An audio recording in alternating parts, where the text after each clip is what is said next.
Shalom anak bapak sekalian. Hari ini Repa bagi kita terambil dari kitab Mazmur pasal 119 ayat 9 sampai dengan 16. Demikian firman Tuhan. Dengan apakah seorang muda mempertahankan kelakuannya bersih? Dengan menjaganya sesuai dengan firman-Mu. Dengan segenap hatiku, aku mencari Engkau. Janganlah biarkan aku menyimpang daripada perintah-perintah-Mu. Dalam hatiku, aku menyimpan janji-Mu, supaya aku jangan berdosa terhadap Engkau. Terpujilah Engkau ya Tuhan, ajarkanlah ketetapan-ketetapan-Mu kepadaku. Dengan bibirku aku menceritakan segala hukum yang Kau ucapkan. Atas petunjuk peringatan-peringatan-Mu aku bergembira seperti atas segala harta. Aku hendak merenungkan titah-titah-Mu dan mengamati jalan-jalan-Mu. Aku akan bergemar dalam ketetapan-ketetapan-Mu. Firman-Mu tidak akan kulupakan. Anak Bapa yang terkasih dalam nama Yesus Kristus, firman Tuhan yang baru kita baca berbicara tentang kerinduan daripada seorang hamba Tuhan, yaitu Raja Daud.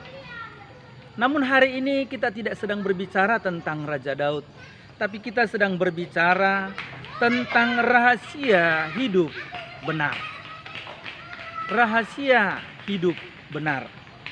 Sebagai seorang yang muda atau sebagai anak-anak muda, biasanya kita gampang terpengaruh, bahkan masa muda itu menjadi masa yang sangat menentukan bagi kita. Apakah ke depan hidup kita akan menjadi lebih baik ataukah akan suram? Biasanya itu ditentukan pada masa muda. Maka masa muda itu sering disebut orang sebagai masa yang indah, masa suka-suka, masa bebas, masa menurut maunya orang muda.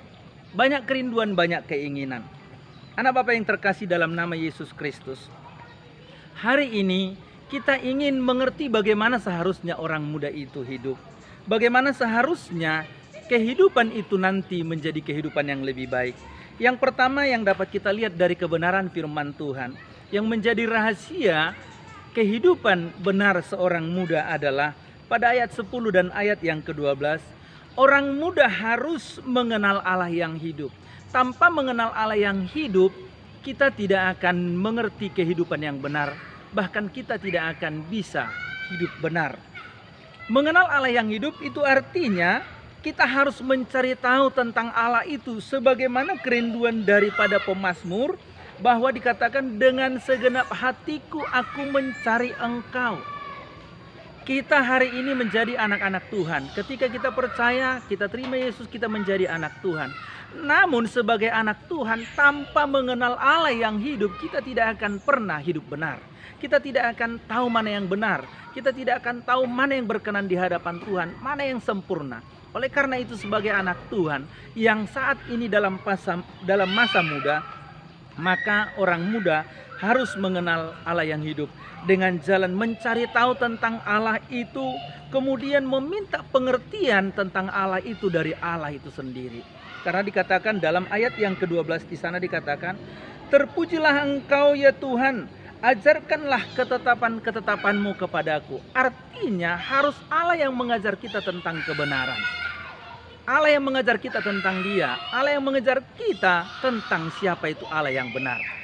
Tanpa Allah mengajar kita, kita tidak akan tahu Allah yang benar, Allah yang hidup. Oleh karena itu sebagai orang muda, kenallah Allah yang hidup. Itu yang pertama. Yang kedua, rahasia hidup benar sebagai orang muda, ayat 11 dan ayat 15 dikatakan di sana, ingat akan firman-Nya. Pada ayat 11 dikatakan, dalam hatiku aku menyimpan janji-Mu. Kenapa harus disimpan? Supaya kita ingat akan firman-Nya. Ada yang akan kita renungkan. Bahkan kita bisa mengamati jalan-jalan Tuhan. Mengamati apa yang sudah Tuhan kerjakan. Bagaimana Tuhan berkarya bukan saja dalam hidup kita. Tanpa menyimpan firman Tuhan di dalam hati kita, kita juga tidak akan mengingat siapa Allah. Kita tidak akan tahu siapa Allah. Apa yang mau direnungkan kalau kita tidak pernah menyimpan kebenaran firman Tuhan di dalam kehidupan kita. Jadi yang pertama tadi harus mengenal Allah yang hidup, kemudian menyimpan kebenaran itu di dalam hati kita, supaya ada yang kita renungkan dan juga bisa kita amati tentang Allah itu. Yang ketiga, rahasia hidup benar sebagai orang muda, kita harus menyaksikan Allah itu kepada orang lain. Kita harus menyaksikan kebenaran itu kepada orang lain. Kita harus menyaksikan pengalaman hidup kekristenan kita itu kepada orang lain. Dikatakan dalam ayat yang ke-13, dengan bibirku aku menceritakan segala hukum-Mu yang Kau ucapkan. Itu artinya kita tidak boleh menikmatinya sendiri, karena dengan kebenaran yang Tuhan kerjakan dari hidup kita, Tuhan mau kita juga mentransfer itu kepada orang lain, supaya orang lain pun menjadi benar. Orang lain pun akhirnya mencari Allah yang hidup. Orang lain pun akhirnya hidup di dalam kebenaran itu. Maka sebagai orang muda, Tuhan mau kita hidup benar di hadapannya. Dan untuk hidup benar haruslah sesuai dengan kebenaran firman Tuhan. Amin.